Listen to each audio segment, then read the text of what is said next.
Hi, I'm Andre and I'm a black nerd with a review for you, Little Reviews. Straight Outta Compton. Yeah, I don't want to just talk about Ninja Turtles and Smurfs and Chipmunks all the time. Sometimes you gotta talk about the real shit. But don't worry, my next video I'll probably be talking about the Alvin and Chipmunks reboot or the Gym trailer or something goofy like that, because that's me, I'm a goofy goof. I'm a goofy goober, yeah. But right now, Straight Outta Compton.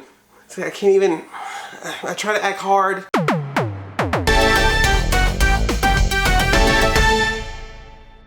I'm gonna tell you the good, I'm gonna tell you the bad, I'm gonna tell you the nerdy. First, the good. This movie is awesome. It is so good. This is not just a movie about a music group. This is a movie about the late 80s, early 90s, about what was going on with rap, what was going on with hip hop, what was going on with music, what was going on in life, with race, with California. Just everything is portrayed. It is such a good telling of that chunk of time. It does a really good job in showing it visually. It shows it with the performances. It shows it with the music. Everything about this feels like you literally went back in time. It's like Black to the Future. You feel like you are there. This is from Universal, so they can make a ride out of this if they want to. A Straight Outta Compton ride where you sit in a chair and you move around. Don't do that, Universal Studios. Please do not make a Straight Outta Compton ride. Stick with those minions. The performances in this movie are excellent. Corey Hawkins plays Dr. Dre. Jason Mitchell plays Eazy-E. Ice Cube's son, O'Shea Jackson Jr. plays Ice Cube, and you forget that they're actors. Like, you start feeling like, no, these are the actual people. Like, you feel like you're watching home movies. O'Shea Jackson Jr., right? So he's playing Ice Cube. There's a time in the movie where he does this,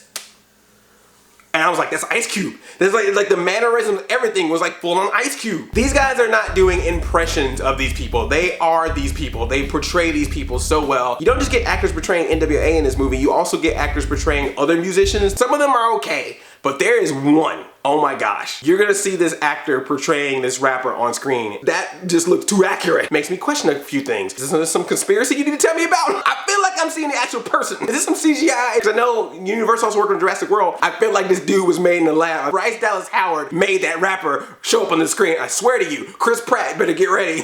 Rapper.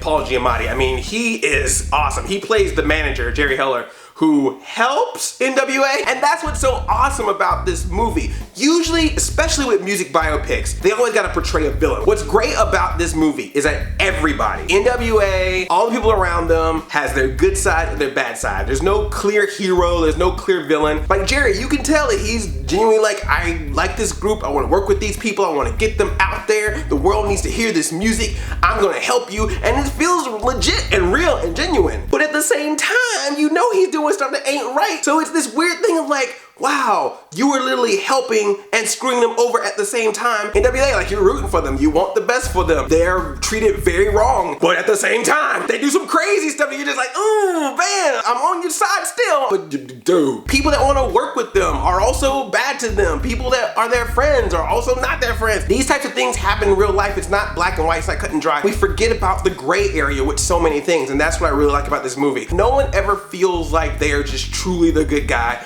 or truly the bad guy. Except for cops. Everyone is a cop in this movie. There is one particular scene with cops that I was just like, dang. I thought the scene was gonna go one direction and it went a completely different direction. I was like, oh, that's messed up. Obviously, there are references to how cops treated black people in Southern California in the late 80s, early 90s. There's references to the Rodney King trial to show that there were a lot of problems with the police and racism. But luckily, we have learned our lessons from that time period of so long ago and never have had those problems since. America the Beautiful, baby. F. Gary Gray does an amazing job in directing this thing. There's moments in this movie where you laugh, there's moments where you cry, there's moments where you're afraid, there's moments where you're mad. They treat this like a genuine story. This is not a rap movie. This is not a black movie, because I know people are gonna have that attitude going towards it. You can watch this in any way you can watch any other music story. If you can watch a music story about a rock group or about a country artist, pop star, anything like that, this movie falls in the same plane. It's about people, it's about lives, it's about the music industry, it's about the time. So don't do that race shit on this. Now for the bad. These last third of this movie, it's gonna be harder to connect to. First two parts are not just about the group itself, but it's also about what's going on in the world at the time. When it gets to the latter part of the movie, it's more about the group and what's happening with the group, or the individual members of the group. It's still entertaining, it's still engaging, it's just you may not have the same personal connection to that as you would have with the earlier stuff where you can portray it to just beyond the rap group, but also about society at the time. And this movie is really a Dr. Dre, Ice Cube, Eazy-E movie. Everyone else involved is kind of like in the background. Like there's parts where MC Ren and DJ Yellow just disappear. Chunks of things that have happened throughout the course of their career that doesn't even get touched in the movie. That sort of thing happens with all of these movies. Everything's got to get cut somewhere. But if anything, hopefully it gets people to want to go find out more, or if at the very least want to go check out the album again. I'm pretty sure NWA's greatest hits or Straight Outta Compton or all the old music is going to get rebought iTunes or Spotify or something, and now we have a new album too. Dr. Dre got a new album, so there you go. Convenient timing. Hey man, see, they're smart. They know what they're doing. That's why they made it. They know how to play the game. And now for the nerdy. It really is one of the best music films I have seen, and it is also one of the best superhero movies that I've ever seen.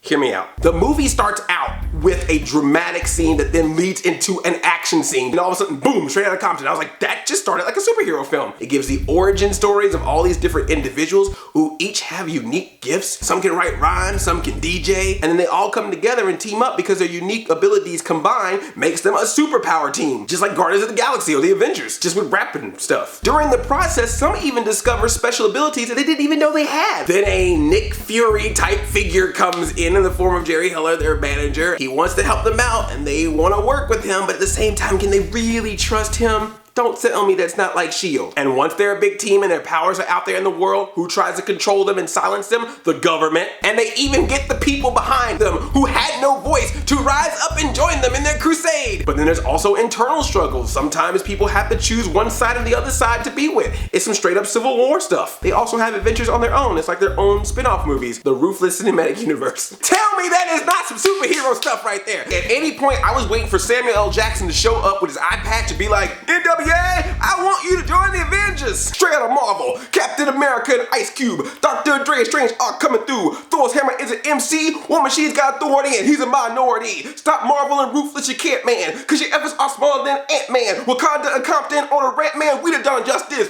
Batman, straight out of Marvel, Stan Lee cameo. You know, whatever little street cred that I got, I completely lost just now, comparing Straight Outta Compton to superhero movies. No matter how true it is, no matter how right I am, street cred just gone. Like I had something to begin with. Only street cred I got is Sesame Street, and I can't even have that anymore because it's moving to HBO. If this movie makes less money than Fantastic Four on its opening weekend, I am done. I'm telling you right now, quit. I quit the world. Not just YouTube, not just internet, the world. I quit the world. Let me know if you're planning on seeing Straight Outta Compton, or if you did see it, let me know what you thought of it, and what music group would you love to see have their own movie. I love you like a play cousin. I'm out at 5,000. Straight Outta Chain Chomp, yo. Thanks for watching this video. Give it a thumbs up, and make sure you tickle that subscribe button if you're new here to see all of my videos. And if you want more reviews, you should check out what I said about Fantastic Four.